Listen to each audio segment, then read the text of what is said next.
Okay, think quick. What is the difference between Glenn Beck and Ron Paul? Well, what if I told you nothing, at least on the internet? Because one's already a big star there, and the other's about to become one. Because the Ron Paul channel is online, and like Beck's Blaze, firing a lot of folks up. Paul says 200,000 potential subscribers have expressed interest in paying upwards of $9.95 a month for a channel the former presidential candidate says will give it to folks straight every day. He is here to tell me also about a feature that promotes itself, urging you first turn your TV off.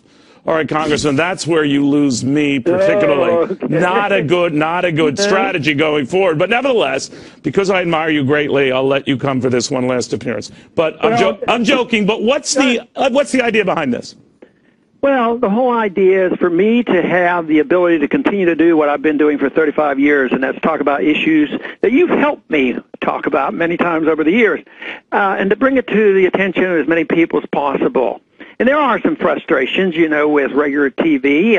I don't have a job on regular TV. I don't want to live in New York or Washington or L.A., but I can do this from my hometown. I can talk to people, but it takes a big staff. It takes a lot of help. It's much more complicated than I ever dreamed. And so it's really worked very well for me, although we're at the beginning of stages.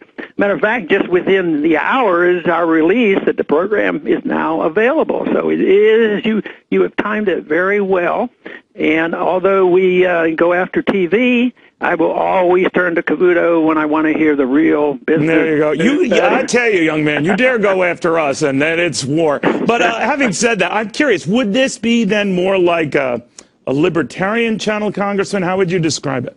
Well, it's going to not promote the ideas I disagree with, and most people have a pretty good sense of what I believe in. You know, the foreign policy has been different than traditional, the monetary policy, you know, as well, and economics. I believe in Austrian free market economics. So, no, those are the views I'm going to express. But it's also going to be trying to get people, not only the ones that might agree with me, but, you know, like our first guest was Glenn Greenwald, you know, to talk about Edward Snowden. Sure. And I'm sure they're sympathetic to libertarian views, but I don't think, you know, they necessarily are going to be libertarians, but if they are interested in talking about the things and trying to reveal the truth, I would just like to get to the bottom of things, and it gives me a little bit of extra time to do this. The one thing nice about the internet is that I don't have to deal with advertisers, and I don't have to deal with a clock. So you guys get to be experts. You know how to cut me off when you need to and go on to the next one. And if I get long-winded and my 30 minutes is up, I can go 40 minutes because I think even though we estimated we'd have 30-minute or so shows, I think the first one today is about 45 minutes. Really? So, is that just you, Congressman? Just you, 45 minutes? Oh, no, you have to take a look at it. Good marketing. Very good. 45 minutes, they'd get tired of me. So that's why I have guests. And, I think the people who are working with me have done it very professionally. There'll be a lot of visuals and things like that to make it as interesting as possible. How will this help or hurt your son, Senator Rand Paul, who is rumored to be eyeing a run for the presidency in 2016? Well, I sure hope it doesn't hurt him, but, you never know what it might do. I can't believe that it will hurt him, and hopefully it helps him to some degrees because the views will be very similar. And that's what we're going to be talking about. What did you think, then, of his dust-up with the New Jersey Governor, Christie? Much ado about nothing, and you offered the governor an olive branch. The governor more or less slapped it right back at him. What did you think? Yeah, I don't like the bickering back and forth. I think it was a significant debate. You know, one person blasting those of us who believe in liberty and saying that you shouldn't be that, critical of the government. That is significant, but still, again, two politicians going at it. I'd much rather talk about why we should have a Fed or why we shouldn't have a Fed. But it sounds like you're not a Christie fan. That would be safe to say. So yes, if he were the Republican nominee in 2016, we're way ahead of ourselves, if you'll forgive me, Congressman. But if he were, would you not support him? Oh, no. I at this moment, he's not going to have a change of heart. He's a big government person, so it would be similar to the last go around. I couldn't endorse our candidate. Yeah, but I want to change things. I don't think we're doing well. Yeah, you said that both parties are sort of glommed into one another here, and I was wondering, there is this sort of philosophical battle going on within the Republican Party. To your point on the Christie Rand Paul dust up over how far you go surveilling people, but having said that, is it a dangerous debate within the Republican Party, one that they should have in the Republican Party? What do you think?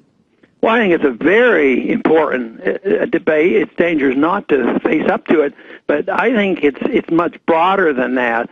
I think it's big government versus limited government, and that involves the split in the Republican Party and in the Democratic Party, because the Democrats want to have some restraint on foreign intervention and some of this surveillance. Yeah. So I think it's a much bigger thing. In economics, Nixon once said we're all Keynesians. Well, I'd like to change that around. And he was right. Republicans and Democrats became Keynesians. That, of course, is why I don't like the picks that we have for the chairman of the Federal Reserve. I don't think we should have a Federal Reserve or a chairman. Yeah, well, you just read my mind, Congressman. But for now, we do have a Federal Reserve. And for now, we do have presumably two Keynesians, or those who are big believers in government stimulus in the running for the job, Larry Summers and Janet Yellen. Do you like one more than the other? You think they're both going to continue Ben Bernanke policy of propping things up on steroids? What? No, it won't make any difference, because they both believe that the Fed is there for the lender of last resort for banks and corporations that overextend themselves. They believe in the regulation. One put more emphasis on regulations versus monetary policy, but they definitely endorse the idea that they monetize debt. If they didn't, interest rates would soar to the sky. So long term, it makes no difference between the two. The debate should be, do we need a Federal Reserve Board chairman, or do we even need a Federal Reserve system? Wow. Possibly, if they would study that, they would come to the conclusion that they have been much more harmful than helpful and have caused a lot of damage to our country. Congressman, I don't care where people are on the political spectrum. You challenge debate. You make people think of things they should be thinking about. So I wish you much luck. Not too much luck, but much luck. Congressman, very good having you. Happy kickoff day. Thanks, Neil.